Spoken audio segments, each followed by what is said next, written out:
Bismillahirrahmanirrahim. Dear students, Assalamu alaikum. I am your teacher Sarzia, teaching you general science of class 6. Today we have a third lecture of this chapter, but before starting the lecture, as usual, we will first recite the Durud Pak. All will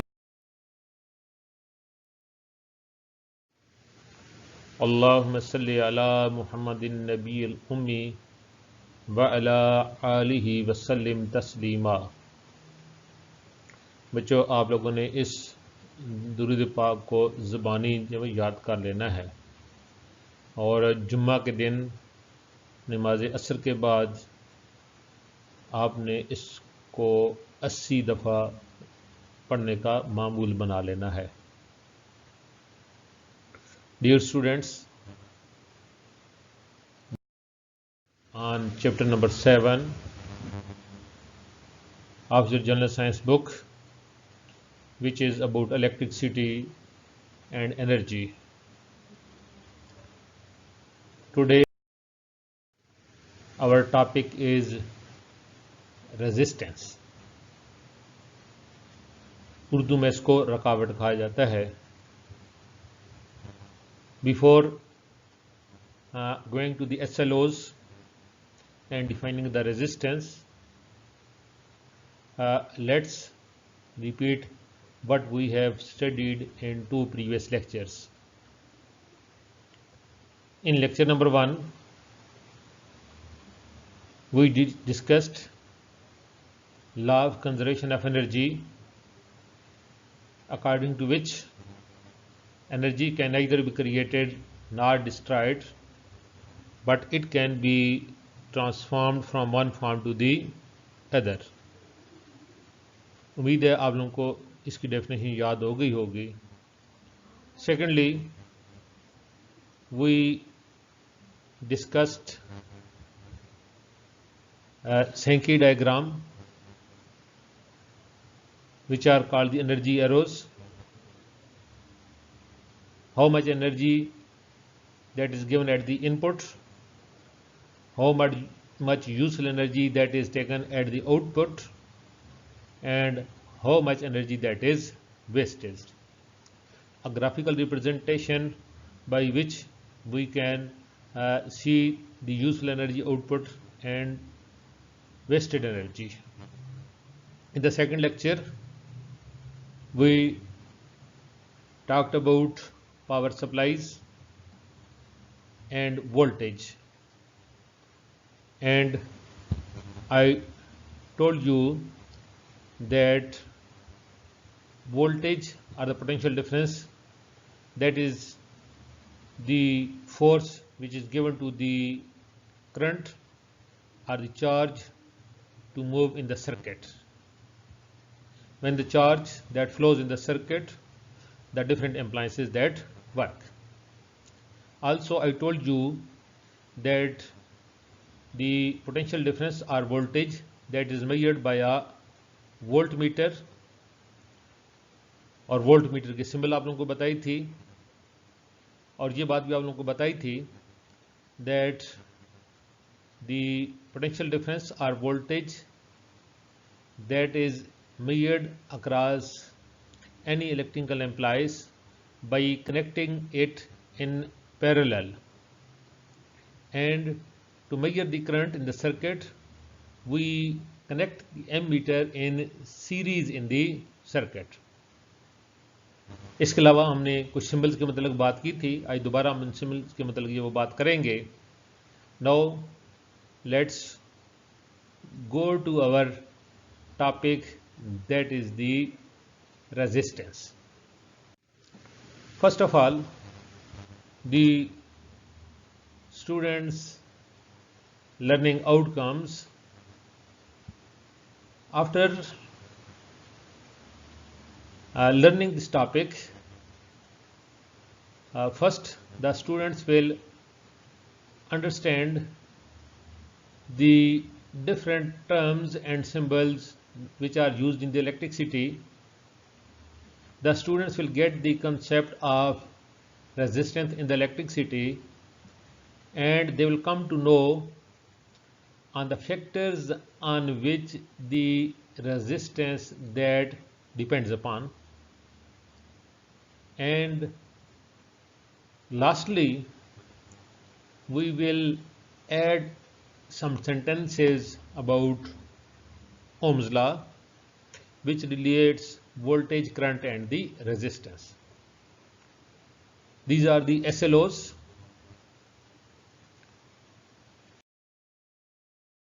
First of all, resistance.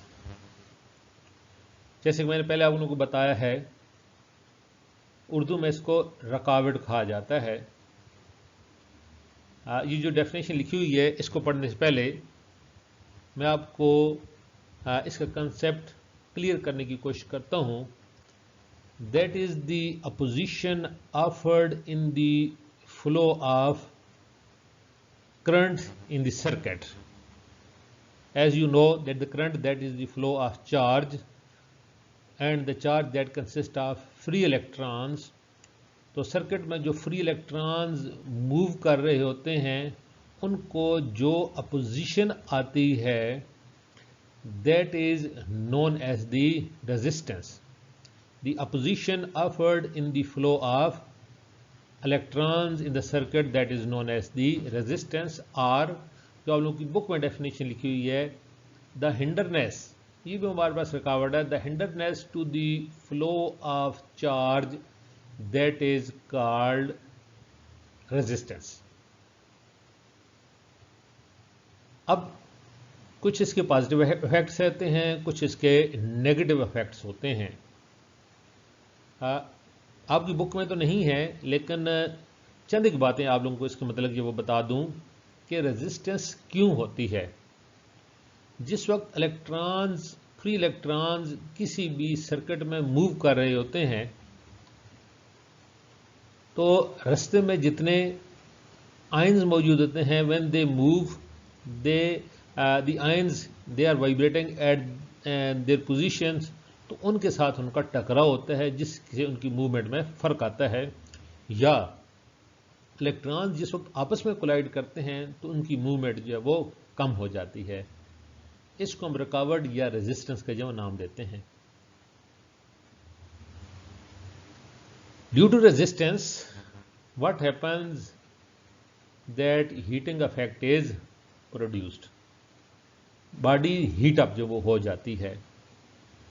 अब जैसे मैंने आपको बताया है कि उसके कुछ फवायद हैं, जैसे कि हीटर है, हीटर में से इस करंट फ्लो करता है तो ऐसी वायर्स लगाई जाती हैं जिसमें हाई रेजिस्टेंस हो. हाई रेजिस्टेंस की वजह से वो हीट अप जो हो जाती हैं. ये जो फिगर आपको बल्ब की नज़र आ रही है, इसमें जो फिलामेंट जो वो लगा हुआ है टंगस्टन का है. Tungsten is a high resistance wire. जिस वक्त इसमें से करंट फ्लो करता है, हाई रेजिस्टेंस की वजह से इसमें से हीट प्रोड्यूस होती है, और हीट प्रोड्यूस होने के साथ साथ इसमें से लाइट प्रोड्यूस होती है. लेकिन बहुत सारी जगहों पर ये अनवांटेड भी होती है. फॉर एग्जांपल, जिस वक्त किसी भी वायर में से ज़्यादा देर तक करंट जो फ्लो करता रहता है, हीटिंग इफेक्ट प्रोड्यूस होता है और वो वायर हीट अप होकर जल भी सकती है. हमें वहाँ पर हीट की ज़रूरत, वायर को हीट करने की ज़रूरत नहीं है, लेकिन चूँकि रेजिस्टेंस होती है तो रेजिस्टेंस की वजह से हीट प्रोड्यूस होती है. इसी तरीके से हमारे पास रेजिस्टेंस की वजह से मोटर्स हैं वो हीट अप जो वो हो जाती हैं. बाकी जितनी भी इलेक्ट्रिकल अप्लायंसेज है जहाँ पर हीट की जरूरत नहीं है वो हीट अप होती हैं. That is due to resistance. तो this is the basic concept of resistance, that is the opposition offered in the flow of the charge, that is known as resistance, और the hinderance to the flow of charge is called resistance. And remember that heating effect is produced due to this. No यहाँ पर एक diagram में practically जो हमारे पास resistance जो वो use की जाती हैं, ये करंट को कंट्रोल करने को यूज़ की जाती हैं. तो ये हमारे पास बहुत सारी रेजिस्टेंस यहाँ पर जो वो शो की गई हैं. These are the resistances. Now the factors on which the resistance that depends upon, resistance जो है वो मुख्तलिफ फैक्टर्स पर जो डिपेंड करती है. Number 1, that is the nature of the material.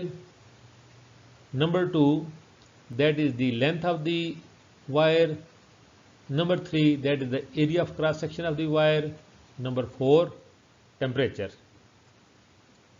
आपकी बुक में सिर्फ जो 2 फैक्टर्स लिखे गए हैं, मैंने उन्हीं फैक्टर्स को जो है सेपरेट अप करके 4 फैक्टर्स बना दिए हैं. आपकी बुक में एक थिकनेस लिखा हुआ है और दूसरा लिखा हुआ है मेटल. मैं बुक से अभी फ़िलहाल पढ़ने लगा हूँ. Thickness, a thin wire has more resistance than a thick wire. Metal, nichrome wire has more resistance than copper wire. तो ये बेसिकली हमारे पास that is the nature of the material. तो नेचर ऑफ मटेरियल, अगर हमारे पास copper होगा, naturally copper has low resistance and nichrome that has high resistance.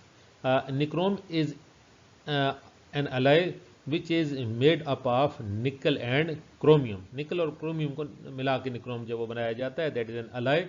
It has high resistance. In the similarly the filament of the bulb is made from tungsten which also has high resistance. तो एक तो ये है कि nature के ऊपर depend करता है कि कौन सा मटेरियल जो है वो यूज़ कर रहे हैं. Some material have naturally high resistance, some material has naturally low resistance, and some materials they are formed artificially to increase its resistance. Number 2, that is the length of the wire. अगर जो है वो किसी wire की length जितनी ज़्यादा होगी तो इतनी जो है वो जिस वक्त इलेक्ट्रॉन यहाँ से फ्लो करके जा रहे हैं हाई रेजिस्टेंस, तो एक एंड से दूसरे एंड तक जाने के लिए उनको ज़्यादा रेजिस्टेंस ऑफर्ड होगी as compare to a wire which has smaller length. तो याद रखें that the resistance that is directly proportional to the length of the wire, greater the length of the wire, greater will be the resistance, and smaller the length of the wire, smaller will be the resistance. Another factor that is the area of cross section of wire. ये जो thickness लिखा हुआ है ये basically वही चीज़ है. The wire which has smaller thickness, इसकी thickness है वो कम मैंने ये वो ड्रा की है, इसकी थिकनेस है वो ज़्यादा, यानी area of cross section. This is the area of cross section. This is the area of cross section. यानी ये आपकी मोटाई इसकी जो है, हम इसकी मोटाई की जो वो बात कर रहे हैं. जो वायर जितनी ज़्यादा मोटी होगी उसकी रेजिस्टेंस इतनी ही कम होगी. और अगर तुम्हारे पास 2 मटेरियल्स हैं, एक ही नेचर के हैं, एक की थिकनेस ज़्यादा है, एक की थिकनेस जो वो कम है, तो याद रखें कि जिसका एरिया ऑफ क्रॉस सेक्शन और थिकनेस जिसकी जितनी जो है वो ज़्यादा होगी वो इतने ही उसकी जो है वो रेजिस्टेंस जो है वो कम होगी. तो thin wires they have larger resistance and the thick wires they have smaller resistance. 4th one आपकी बुक में नहीं है, मैंने यहाँ पे इसको शो कर दिया है. आपको पता होना चाहिए that the temperature they also affect the resistance. Temperature ज़्यादा होगा तो amplitude of atoms or molecules in the wire they will increase, and the chance of collision of the charges which are moving in the field, moving in the wire, they will increase. So by increasing the temperature, the resistance that also increases. तो ये मेरे ख्याल में आपको बेटा चंद एक बातें clear हो गई होंगी कि हमारे पास रेजिस्टेंस या वो किन चीज़ों के ऊपर जो वो डिपेंड करती है. Number 1, nature of the material. Number 2, length of the wire. Number 3, area of cross section of the wire. And number 4, that is temperature. That is the symbol of the resistance used in the electrical circuits and its units. ये बड़ा common symbol जो वो use होता है for resistance. आपकी book में जो शुरू में सर्किट बने हुए हैं और मैंने भी जो सर्किट बनाए थे अगर आपको याद हो पिछले लेक्चर में हमने इसको एक रेक्टेंगुलर बॉक्स के ज़रिए जो रिप्रेजेंट किया था। तो आपने जो वो दो चीज़ें जो है उसमें जो वो ज़हन में जो वो रखनी है, दोनों बातें। अगर इस किस्म की सिंबल हो that will be also resistance, और अगर ये हमारे पास ये कॉमनली 9th और 10th क्लास में जहाँ से अब आगे जाएंगे तो यही सिंबल हम जो वो यूज़ करेंगे। तो जिस तरीके से हमारे पास वोल्टेज है, वोल्टेज के यूनिट्स हैं वो वोल्ट आपने पढ़े हैं, करंट के यूनिट एम्पीयर आपने पढ़े हैं, तो रेजिस्टेंस का यूनिट जो है दैट इज ओहम।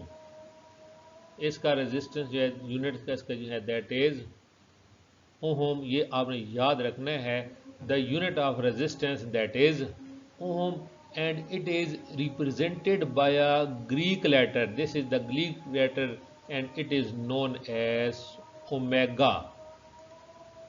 ठीक है, ये ग्रीक लेटर है, इसको ये कहा जाता, this is called the, writing को इतनी अच्छी नहीं है, बस इसी भी गुजारा करना है क्योंकि मैं इसमें से कर्सर के जरिए जो लिख रहा हूँ।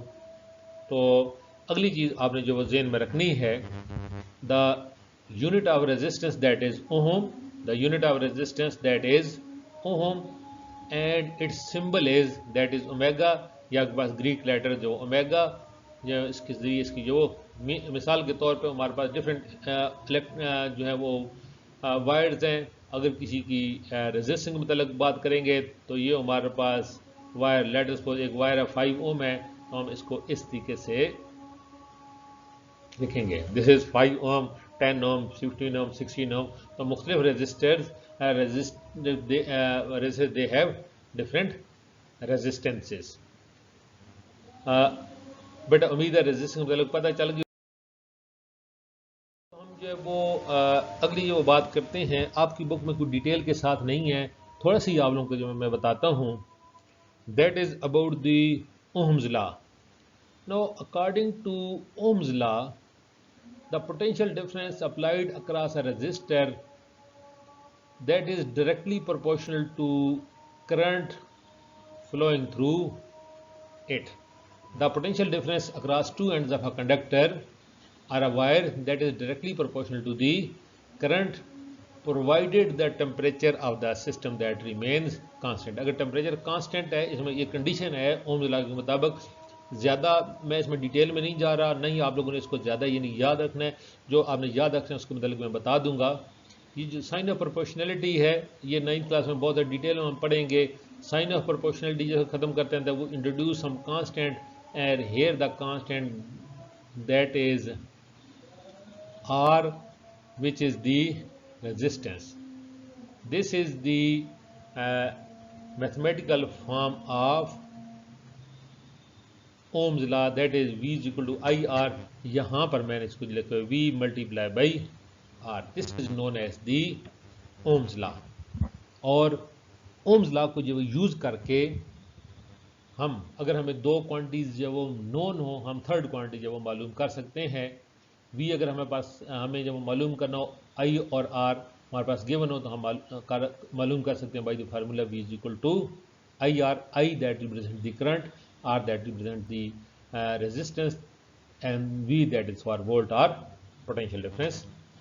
और ये सिर्फ जो आप लोगों की आसानी के लिए, अगर हम इसको एक ट्राइंगल की फॉर्म में लिखें, हमारे पास दिस इज V हमने इसकी जो ऊपर जो लिख दिया है, I और R हम इसकी जो नीचे लिख दिया है। अगर हम इस तरीके से, इससे पहले भी हम किसी चैप्टर में ये काम कर चुके हैं, अगर आप लोगों ने लेक्चर ध्यान से देखे हैं।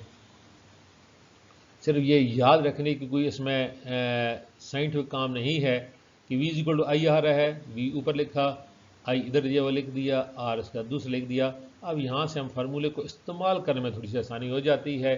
अगर आपने V मालूम करना है, V को इनसर्कल कर V मालूम करना है, तो V को इनसर्कल करें तो ये हमारे पास बन जाता है I इंटू R।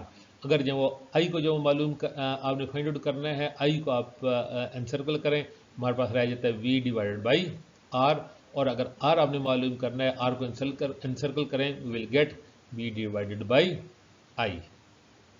तो ज़्यादा डिटेल में नहीं, सिर्फ आप लोगों ने ओम्स लॉ का ये याद रखना है that the current that is directly proportional, the potential difference applied across the ends of the conductor that is directly proportional to the current.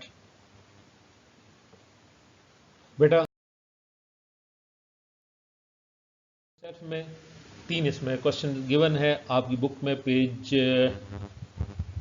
I think it is 92, page 92. What is resistance?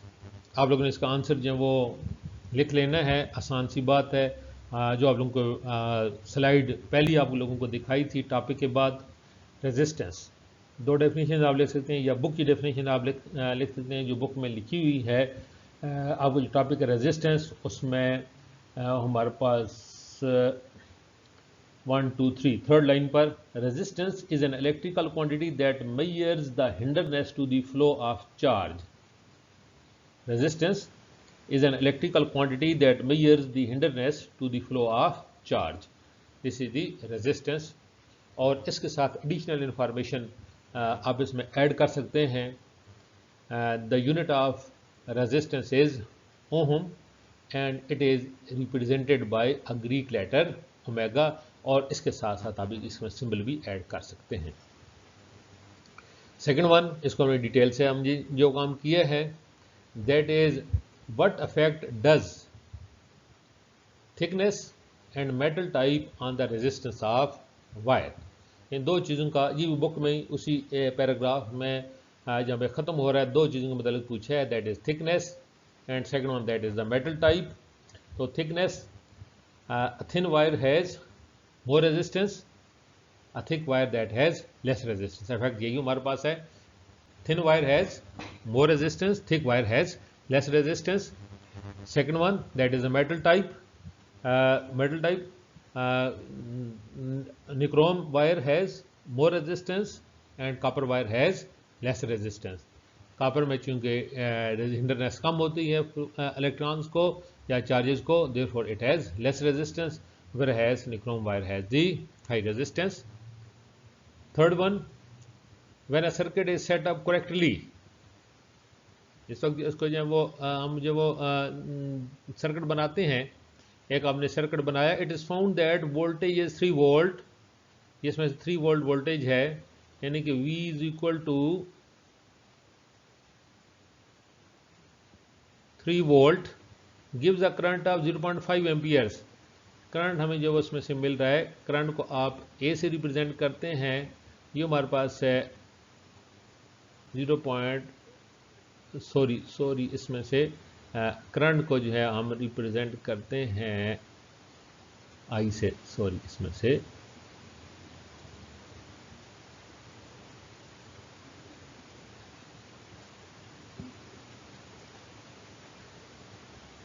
इसके जो units हैं that they are amperes and they are represented by A.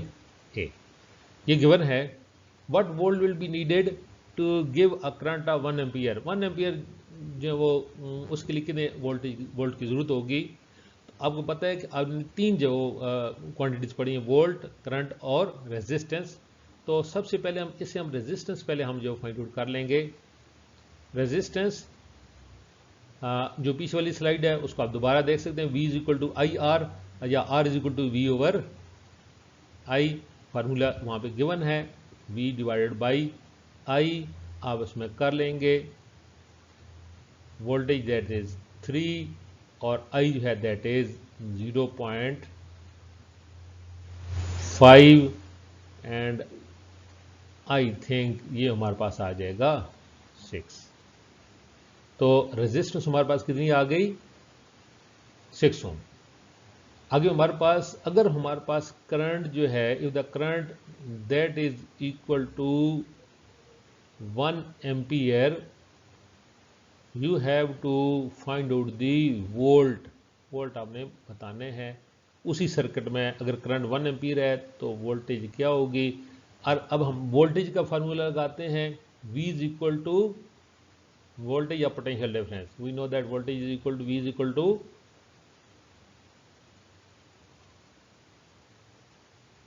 IR.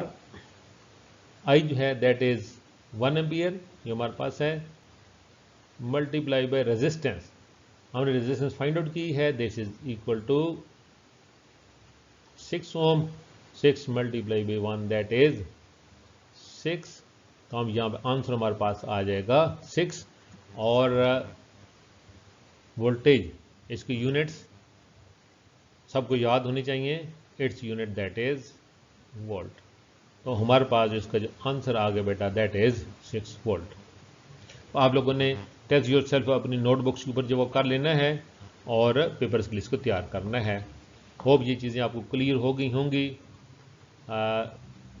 अगर कोई आपको कोई मसला है तो सब्जेक्ट ग्रुप में आप क्वेश्चन जवाब कर सकते हैं। इस दुआ आपको आसानी नसीब फरमाए और आसानी तकसीम करने की तौफीक नसीब फरमाए। अल्लाह हाफिज़। Thank you.